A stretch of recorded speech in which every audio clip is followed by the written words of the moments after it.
ကျွန်တော်ခုရောက်နေတာကတော့တောင်တကုံလောကလမ်းမကြီးနဲ့အောင်မြင့်မို့လမ်းမကြီးလမ်းဆုံမှာဖြစ်ပါတယ်ကျွန်တော်တို့ရောင်းချပေးမဲ့ခွေလေးကတော့အောင်မြင့်မို့လမ်းမကြီးကိုတည်ရှင်းတဲ့လမ်းပေါ်ကပေ40ပေ60ပါမစ်ညီခွေလေးဖြစ်ပါတယ်တိန်း1200နဲ့ဈေးတက်တန်လေးရမှာမို့လို့ကျွန်တော်ရဲ့ဝယ်သူတွေကိုမြန်လေးလက်ဦးစီခြင်းလို့လိုက်ပြပေးပါမယ်ခင်ဗျာဒါကတော့အောင်မြင့်မို့လမ်းမကြီးတိုင်းဝင်လာလို့ရှိရင်145ရပ်ကွက်မှာတွေ့ရမယ်ရတနာပုံလမ်းမကြီးကိုကော်ပိုရေးလမ်းခင်းနေတဲ့အနေအထားဖြစ်ပါတယ်ဒီဘက်မှာဆိုရင်တိတ်တရလမ်းဘက်ကနေဟို154ရပ်ကွက်လောက်ထိရှင်းသွားမှာဖြစ်ပြီးတော့ဒီဘက်မှာဆိုရင်တော့တောင်တကုံကနေပြီးတော့တခုံစိတ်ကန်းကိုဖြတ်ပြီးတော့ဟိုဘက်53ရပ်ကွက်လောက်ထိဖြတ်တန်းသွားမယ်မေးလမ်းမအစီကြီးဖြစ်ပါတယ်။အောင်မြင့်မို့လမ်းဆိုရင်လောကလမ်းမကြီးကနေပြီးတော့ရတနာပုံမေးလမ်းမကြီးဇော်တိကမေးလမ်းမကြီးတွေကိုဖြတ်တန်းသွားတဲ့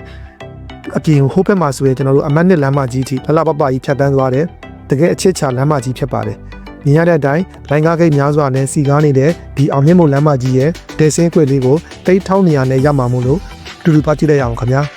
ကျွန်တော်အခုရောက်နေတာကကျွန်တော်တို့ရောင်းချပေးမဲ့ညီခွေရဲ့လမ်းထိပ်ဖြစ်ပါတယ်အခုနာကရက်ခဲ့တဲ့ရတနာဘုံလမ်းထိပ်ကဒီမှာပါ3မိနစ်လောက်ပဲဝေးပါမယ်ဒီဘက်တိုင်းဆက်သွားမယ်ဆိုရင်တော့9မိနစ်ကျော်လောက်မောင်းရင်အမတ်နှစ်လမ်းမကြီးကိုဒဲပေါက်သွားမှာဖြစ်ပါတယ်မြင်ရတဲ့အတိုင်းဂိုတောင်ကြီးတွေစိတ်ယုံကြီးတွေနဲ့စီကားနေတဲ့အောင်မြင့်မို့လမ်းမကြီးရဲ့ဒေဆင်းခွေလေးကိုအတူတူသွားကြည့်ရအောင်ခင်ဗျာ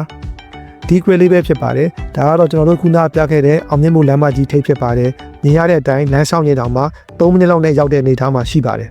အားသာချက်တွေများစွာနဲ့ဒီခွေလေးကဘာဖြစ်လို့1200ဖြစ်နေလဲဆိုရင်အားနည်းချက်တေးလေးတစ်ခုရှိနေပါတယ်ဒါကတော့ဒီဘက်လမ်းတွဲလေးက10ပေလောက်လမ်းဦးလာတိုက်နေပါတယ်ကျွန်တော်တေချာပြပေးပါမယ်ဒီဘက်မြေခွေရဲ့10ပေလောက်ကိုဒီဘက်လမ်းတွဲကလမ်းဦးလာတိုက်နေတာဖြစ်ပါတယ်အယူရှိသူဆိုရင်တောင်မှ10ပေလောက်ကိုလမ်းဦးလာတိုက်တာမို့လို့ကိစ္စမရှိတဲ့အနေအထားမှာရှိပါတယ်အယူမရှိတဲ့သူဆိုရင်တော့ဒီနေရာဒီလန်ဒီလိုခွက်ကွင်းဒီစင်းတွေကနှစ်ခါစဉ်းစားကြမလို့ပဲဝယ်ထားတတ်ပါတယ်။စာမေးစာတန်းကလည်းပါမစ်မြေစီပင်အိုးအိမ်စစ်ဆေးပြီးတော့သတင်းစာထည့်ပြီးဖြစ်တာမို့လို့အိမ်ချမ်းကြီးစီးနေတွေနဲ့စိတ်ကြိုက်ဆက်ရှိဝယ်ယူလို့ရပါတယ်ခင်ဗျာ။ကျွန်တော်ကိုယ်တိုင်ပဲအောင်မြင့်မို့ဓာတ်ပေါက်တွေကို3500 3900နဲ့ရောင်းပေးထားတာတွေရှိတာမို့လို့ဒီလိုလန်ဦး10ပေလောက်တိုက်တာလေးက3900နဲ့ရမယ်ဆိုရင်ဝယ်ပြောတဲ့အနေအထားမှာရှိကြမို့လို့ထိုက်တဲ့သူလေးတွေရအောင်လာပြပေးတာဖြစ်ပါတယ်။စိတ်ဝင်စားရဲဆိုရင်တော့အခုပဲမယောင်းခင်ကမြင့်အောင်ပဲနိုင်ဖို့အကျိုးတော်ဆောင်နဲ့ဆက်သွယ်လိုက်ပါခင်ဗျာ